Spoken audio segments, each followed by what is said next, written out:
Mark Savage with Savage on Wheels here. Today we have the Jeep Renegade, which is the new little Jeep. Some people call it a baby Jeep. It's based on the Fiat 500X platform, which the Fiat 500 is a smaller car, but the X means it has all-wheel drive. So naturally it's a Jeep, it's got to have all-wheel drive. This thing is short wheelbase, about 101-inch wheelbase on it, so the ride is not exactly smooth on this thing because it rocks and rolls a little bit. But you're going to want to take this off-road, right? I mean, you already got a Jeep. You got to go off-road and have some fun. These start about $19,000. This one right here is $31,000, so a little bit on the high end of things. But kind of a fun vehicle. It drives nice, and as you can see, we're off-road already with this thing. And we're going to take a little ride in it. We're going to take a look inside the Jeep before we take it out on the road.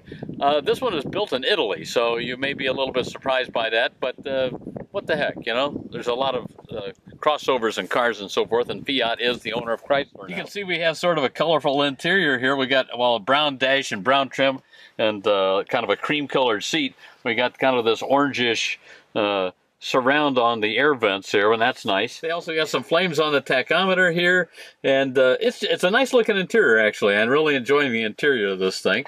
And let's take a look overhead here too. We got a fancy little key we got to use to reach up here to unlock the sunroof, unlatch it, and this thing will slide if I unlatch it properly. It slides right on back here, and then you can lift it up and take it right off.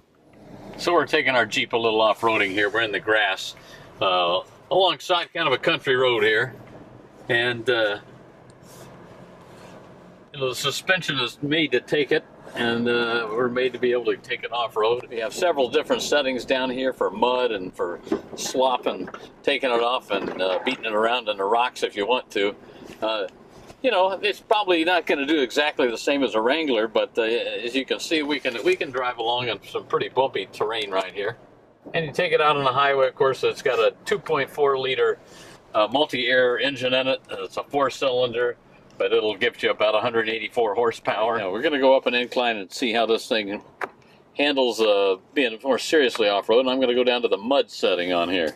So you can see the lights up as you go. It's real easy to just turn the knob, no big deal. And we'll see how it works.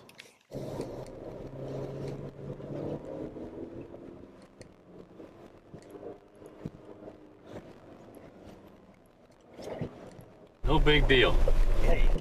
Yeah, 7.9 inches of ground clearance with this one. If you go up to the Trailhawk version, it gives you 8.7 inches of ground clearance. So if you're really more of a serious off-roader, you're probably going to want to go with the Trailhawk version. So the little Jeep Renegade, no doubt about it, it's a mudder all right. It'll get out, play in the mud. You're looking at somewhere between $20,000 and $30,000 for probably most of the Renegades. It's got the cool sunroof. It's got dual sunroofs. You can take them both off, store them in the back if you want to be outside and you really enjoy being out in the sun. Two different engines offered in this. The smaller engine is only offered with the manual transmissions. The engine that this one has, the 2.4-liter, is available with the automatic transmissions. You can go all the way up to the off-roading Trailhawk, or you can just go ahead with a sport model and get in it for maybe $20,000, $22,000. So, nice little vehicle. You know, I'm not sure you go out to the Rocky Mountains and go off-trail with it, but it's a fun in the Midwest and fun to just take off-road and have a little bit of goof-around fun with it. So, if you want to see more of my reviews, go to savageonwheels.com.